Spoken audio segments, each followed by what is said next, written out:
Tonight's story is about a man who had seen some amazing miracles. Fire from heaven, rain after a long drought, God's power on full display. But tonight's story is more than noise and wind and earthquake. I mean, it has all that, but it's about more than that. It's about a cave and a whisper. Shh. This is a story about Elijah. And while he knows that God speaks in loud, powerful ways, he's about to learn that God also speaks in really quiet ways. So get comfortable, grab a blanket, snuggle up, and for the next few minutes, imagine this. Elijah was a prophet, someone who listened to God and shared God's message with others. And Elijah had seen God do some big things. He had seen fire fall from the sky. He had prayed for rain after a long drought, a time with no rain at all, and God sent the rain. People knew Elijah was brave and faithful, but in this story, Elijah was also afraid. You see, some people were tired of Elijah telling them what God had to say. They were so sick of it, they wanted to hurt him. So he ran for his life. He ended up in the wilderness. He came to a broom bush, sat down under it, and prayed that he might die.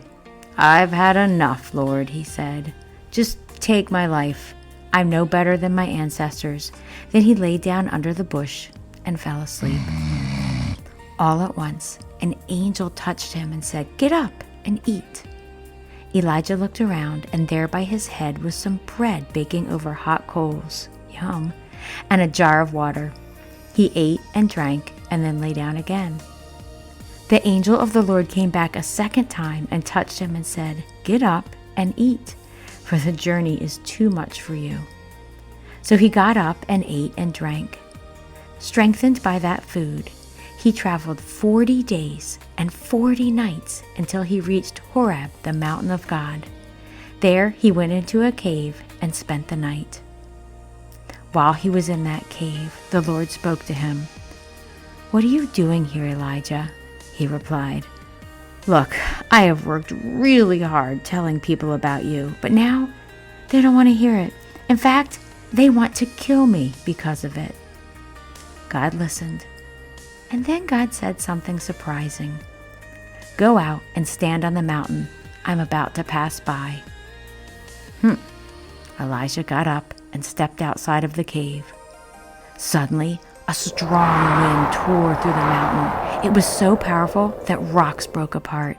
But God was not in the wind. Then the ground began to shake. It was an earthquake. The mountain rumbled beneath Elijah's feet. But God was not in the earthquake. Then came a fire, blazing and fierce. You know what I'm going to say next, right? God was not in the fire. After the wind, after the earthquake, after the fire, there was a gentle whisper. So quiet, Elijah had to listen carefully. And Elijah knew that was God. God spoke softly, not to scare Elijah or overwhelm him, but to comfort him. God reminded Elijah that he was not alone.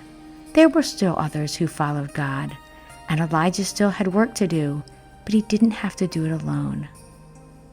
Elijah listened. He rested, he obeyed, and he went on stronger than before. Sometimes we really want God to speak loudly with big signs and miracles and big moments. But often, God speaks in whispers, through his word, the Bible, through quiet thoughts, and through other people. To hear God, we sometimes need to slow down and be still and listen, just like Elijah did. Did you hear me mention the mountain that Elijah went to, Mount Hebron? It's also called Mount Sinai. Do you know what else in the Bible happened there? That's where Moses saw the burning bush, and then later where Moses got the 10 Commandments. So in this same place, God spoke with fire and thunder to Moses, and wind and earthquakes, and a whisper to Elijah. Pretty cool, huh? Here's something else cool. Did you hear me mention that Elijah sat down under a broom bush? Any idea what that is? I mean, I bet you can guess. A broom bush is a fast-growing woody shrub known for dense green stems and bright yellow pea-like flowers. It's named broom bush because its flexible branches were historically used to make, can you guess? Brooms.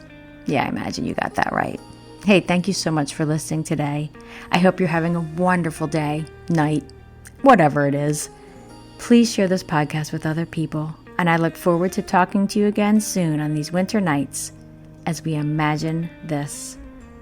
Bye.